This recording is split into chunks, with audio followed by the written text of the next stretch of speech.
1 Raja-Raja pasal 1. Raja Daud telah tua dan lanjut umurnya, dan biarpun ia diselimuti, badannya tetap dingin. Lalu para pegawainya berkata kepadanya, "Hendaklah dicari bagi tuanku raja seorang perawan yang muda untuk melayani dan merawat raja. Biarlah ia berbaring di pangkuanmu sehingga badan tuanku raja menjadi panas." Maka di seluruh daerah Israel dicarilah seorang gadis yang cantik, dan didapatlah Abisag, gadis Sunem, lalu dibawa kepada raja. Gadis itu amat cantik, dan ia menjadi perawat raja dan melayani dia. Tetapi raja tidak bersetubuh dengan dia. Lalu Adonia, anak Hagit, meninggikan diri dengan berkata, "Aku ini mau menjadi raja." Ia melengkapi dirinya dengan kereta-kereta dan orang-orang berkuda serta 50 orang yang berlari di depannya. Selama hidup Adonia, ayahnya belum pernah menegur dia dengan ucapan, "Mengapa engkau berbuat begitu?" Ia pun sangat elok perawakannya, dan dia adalah anak pertama sesudah Absalom.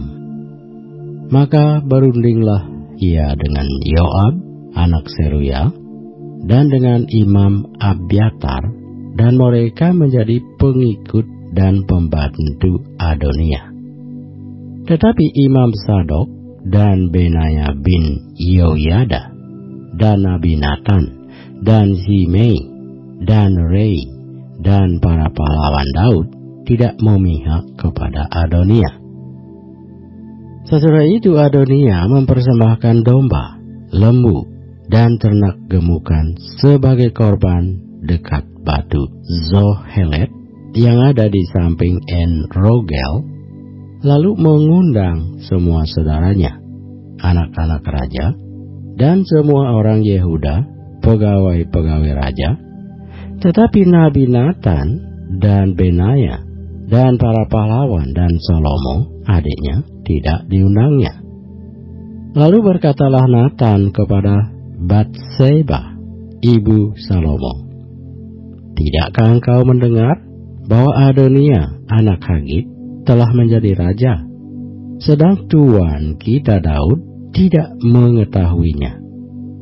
Karena itu baiklah ku beri nasihat kepadamu, supaya engkau dapat menyelamatkan nyawamu dan nyawa anakmu Salomo.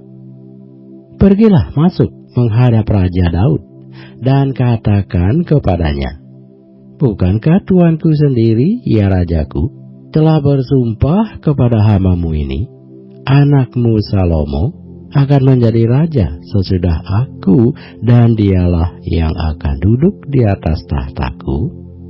Mengapakah sekarang Adonia menjadi raja?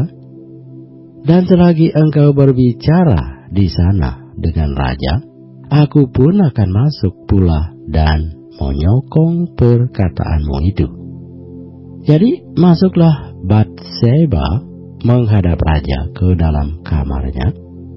Waktu itu raja sudah sangat tua, dan Abisag, gadis Sunem itu, melayani raja. Lalu Batseba berlutut dan sujud menyembah kepada raja. Raja bertanya, "Ada yang kau ingini?" Lalu perempuan itu berkata kepadanya, "Tuanku sendiri telah bersumpah demi Tuhan Allahmu kepada hamba-Mu ini, anakmu Salomo akan menjadi raja sesudah aku, dan ia akan duduk di atas tahtaku. Tetapi sekarang lihatlah, Adonia telah menjadi raja, sedang tuanku raja sendiri tidak mengetahuinya. Ia telah menyembelih banyak lembu, anak gemukan, dan domba, dan telah mengundang semua anak raja dan Imam Abiatar dan Yoab, panglima itu, tetapi hamba-Mu Salomo tidak diundangnya. Dan kepadamu lah, ya tuanku raja, tertuju mata seluruh orang Israel, supaya engkau memberitahukan kepada mereka siapa yang akan duduk di atas tahta tuanku raja sesudah tuanku. Nanti aku ini dan anakku Salomo dituduh bersalah segera sesudah tuanku raja mendapat perhentian bersama-sama dengan nenek moyangnya. Selagi Batseba berbicara dengan raja, datanglah Nabi Natan. Diberitahukan kepada raja, itu ada Nabi Natan. Masuklah ia menghadap raja, lalu sujud menyembah kepada raja dengan mukanya sampai ke tanah. Natan berkata, "Ya tuanku raja, tuanku sendirilah rupa-rupanya yang telah berkata, Adonia akan menjadi raja sesudah aku, dan ia akan duduk di atas tahtaku. Sebab pada hari ini ia telah menyembelih banyak lembu, ternak gemukan, dan domba.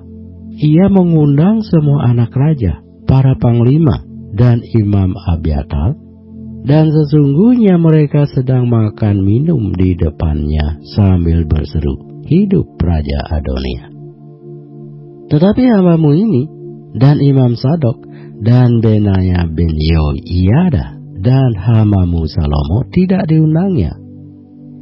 Jika hal ini terjadi dari pihak tuanku raja, maka engkau tidak memberitahu hamba-hambamu ini siapa yang akan duduk di atas tahta tuanku raja sesudah tuanku." Lalu Raja Daud menjawab katanya, "Panggillah Batseba." Perempuan itu masuk menghadap raja dan berdiri di depannya. Lalu raja bersumpah dan berkata, "Demi Tuhan yang hidup, yang telah membebaskan nyawaku dari segala kesesakan, pada hari ini aku akan melaksanakan apa yang kujanjikan kepadamu demi Tuhan Allah Israel dengan sumpah ini. Anakmu Salomo akan menjadi raja sesudah aku, dan dialah yang akan duduk di atas tahtaku menggantikan aku." Lalu Batseba berlutut dengan mukanya sampai ke tanah. Ia sujud menyembah kepada raja dan berkata, "Hidup tuanku Raja Daud untuk selama-lamanya." Lagi kata Raja Daud, "Panggillah Imam Sadok, Nabi Natan, dan Benaya bin Yehoiada." Mereka masuk menghadap raja, dan raja berkata kepada mereka, "Bawalah para pegawai tuanmu ini. Naikkan anakku Salomo ke atas bagal betina kendaraanku sendiri, dan bawa dia ke Gihon. Imam Sadok dan Nabi Natan harus mengurapi dia di sana menjadi raja atas Israel. Kemudian kamu meniup sangkakala dan berseru, hidup Raja Salomo. Sesudah itu kamu berjalan pulang dengan mengiringi dia. Lalu ia akan masuk dan duduk di atas tahtaku. Sebab dialah yang harus naik tahta menggantikan aku. Dan dialah yang kutunjuk menjadi raja atas Israel dan Yehuda." Lalu Benaya bin Yehoiada menjawab raja, "Amin. Demikianlah kiranya firman Tuhan Allah tuanku raja. Seperti Tuhan menyertai tuanku raja, demikianlah kiranya ia menyertai Salomo. Semoga ia membuat tahta Salomo lebih agung dari tahta tuanku Raja Daud." Lalu pergilah Imam Sadok, Nabi Natan, dan Benaya bin Yehoiada dengan orang Kreti dan orang Pleti. Mereka menaikkan Salomo ke atas bagal betina Raja Daud dan membawanya ke Gihon. Imam Sadok telah membawa tabung tanduk berisi minyak dari dalam kemah, lalu diurapinya Salomo. Kemudian sangkakala ditiup dan seluruh rakyat berseru, hidup Raja Salomo. Sesudah itu seluruh rakyat berjalan di belakangnya sambil membunyikan suling dan sambil bersukaria ramai-ramai, sampai seakan-akan bumi terbelah oleh suara mereka. Hal itu kedengaran kepada Adonia dan kepada semua undangan yang bersama-sama dengan dia ketika mereka baru habis makan. Ketika Yoab mendengar bunyi sangkakala itu, ia berkata, "Apakah sebabnya kota begitu ribut?" Selagi ia berbicara, datanglah Yonatan anak Imam Abiatar. Lalu Adonia berkata, "Masuklah, sebab engkau seorang kesatria, dan tentulah engkau membawa kabar baik." Tetapi Yonatan menjawab Adonia, "Tidak, Tuan kita Raja Daud telah mengangkat Salomo menjadi raja. Raja telah menyuruh supaya Imam Sadok dan Nabi Nathan dan Benaya bin Yehoyada dengan orang Kreti dan orang Pleti menyertai Salomo, dan mereka menaikkan dia ke atas bagal betina raja. Imam Sadok dan Nabi Nathan mengurapi dia di Gihon menjadi raja, dan dari sana mereka sudah pulang dengan bersukaria sehingga kota menjadi ribut. Itulah bunyi yang kamu dengar tadi. Salomo sekarang duduk di atas tahta kerajaan. Juga pegawai-pegawai raja telah datang mengucap selamat kepada Tuan kita Raja Daud dengan berkata, "Kiranya Allahmu membuat nama Salomo lebih masyhur daripada namamu, dan tahtanya lebih agung daripada tahtamu." Dan raja pun telah sujud menyembah di atas tempat tidurnya. Dan beginilah katanya, "Terpujilah Tuhan Allah Israel, yang pada hari ini telah memberi seorang duduk di atas tahtaku, yang aku sendiri masih boleh saksikan." Maka semua undangan Adonia itu terkejut, lalu bangkit, dan masing-masing pergi menurut jalannya. Takutlah Adonia kepada Salomo. Sebab itu ia segera pergi memegang tanduk-tanduk mezbah.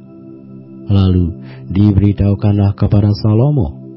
Ternyata Adonia takut kepada Raja Salomo, dan ia telah memegang tanduk-tanduk mezbah, serta berkata, "Biarlah Raja Salomo lebih dahulu bersumpah mengenai aku, bahwa ia takkan membunuh hambanya ini dengan pedang." Lalu kata Salomo, "Jika ia berlaku sebagai kesatria, maka sehelai rambut pun dari kepalanya tidak akan jatuh ke bumi. Tetapi jika ternyata ia bermaksud jahat, haruslah ia dibunuh." Dan Raja Salomo menyuruh orang menjemput dia dari mezbah itu. Ketika ia masuk, sujudlah ia menyembah kepada Raja Salomo. Lalu Salomo berkata kepadanya, "Pergilah ke rumahmu."